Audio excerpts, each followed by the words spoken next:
Here's the other thing, I wanted to talk to you also before we get done here. Sure. What I'm most concerned about in anti-Semitism, Yes, sir. and maybe we'll talk about this a little more. I know you're going to be coming back in person, which I'm excited about. Yes, sir.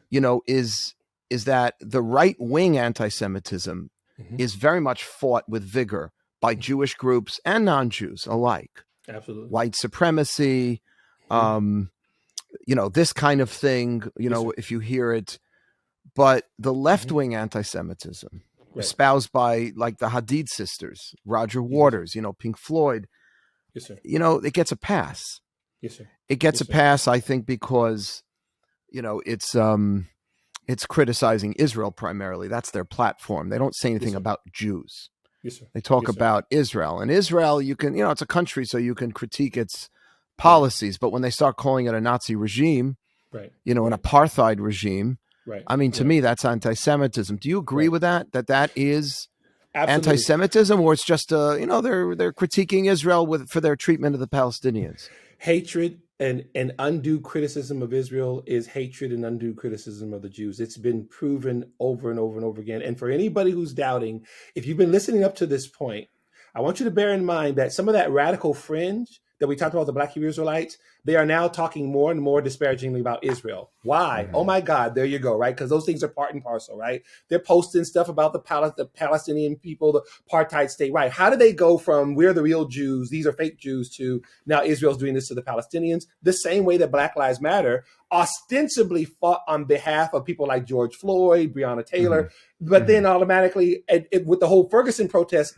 Ferguson to Palestine. What? Are you kidding me? How do we get from, why are you even saying Ferguson to Palestine? What happened to Mike Brown or Ahmaud Arbery or any of the other unfortunate things that have happened when it comes to police brutality or criminal justice? What does that have to do with Israel? Nothing, unless there's a nefarious actor who's attempting to sow discord and drive wedges. So yes, because the left type of, or the progressive wing, whatever you want to call it, that type of anti-Semitism often gets a pass.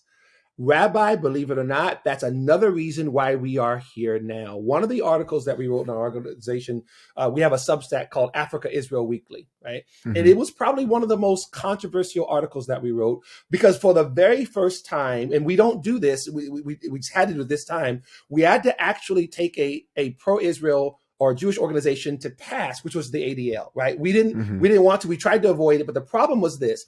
Kyrie Irving, those of you who watch this already, who know about it already, he shares the link to a video on Hebrew to Negroes. Yes, it's anti-Semitic, it's Holocaust denying, it's about as bad as it gets, right?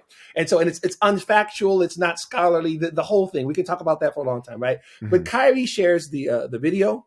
We don't really know about Kyrie, and unlike a Kanye, who's been very, very vocal about his anti-Semitism, right? We can't ascribe, but we don't really know about Kyrie.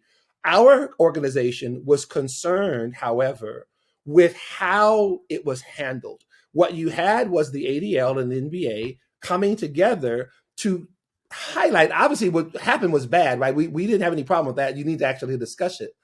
But when it became, we feel a very heavy-handed approach, but in an inappropriate way, was that the NBA and the ADL are completely fine with Black Lives Matter. They'll put it on the logo of their basketball court. And for those who are thinking that there's some man who's talking bad about Black Lives Matter, we have all the receipts. Black Lives Matter has been an anti-Israel organization since almost its inception. I just got through telling you, they were formed in 2013. By the time Mike Brown is shot in 2014, and they begin to protest on the ground, they immediately bring in Ferguson. And then they go to, it was Nazareth, but they call it Palestine, and they did a solidarity event. I'm like, oh, wait. At that point, any Black person concerned about real justice should have been offended. Why in the world, regardless to your stand on Israel, the Israeli-Palestinian conflict, how is that relevant to what we're talking about here in Chicago or LA or New Orleans? Baltimore, you name it. It wasn't. They just co-opted. Right. And that was the wedge being driven. And by the way, it put a lot of Jews, it put me in a terrible position. Yes. Because I wanted to march for Black Lives Matter. I believed in it in its very, initial stages. And then when I'm not going to march in a, how can a Jew, a guy with a kippah, whether you're a rabbi, it doesn't matter.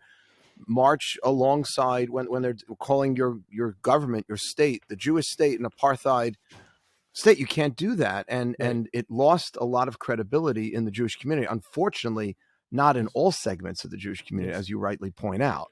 Because, like every community we have, in my opinion, not everybody is guided by the same values. And Rabbi, and what we do when that happens in the Jewish community, we don't speak on it. We let our Jewish friends do that. Just like in our community, we feel that that's our responsibility. That's why we reluctantly wrote that article, because about Kyrie, because it had become so publicized, right? And by the way, by the way, this is dangerous. I think this is bad. I don't want to use the word dangerous, but it's unhealthy for the relationship between Black Americans and Jewish Americans, because it's in the days of Dr. King, it was a pure fight for civil rights, and every Jew needed to get behind that for every possible good reason. But today, now it's so complicated. Now you have to choose between your love for Israel and your love for your fellow African American. It's not a fair, right?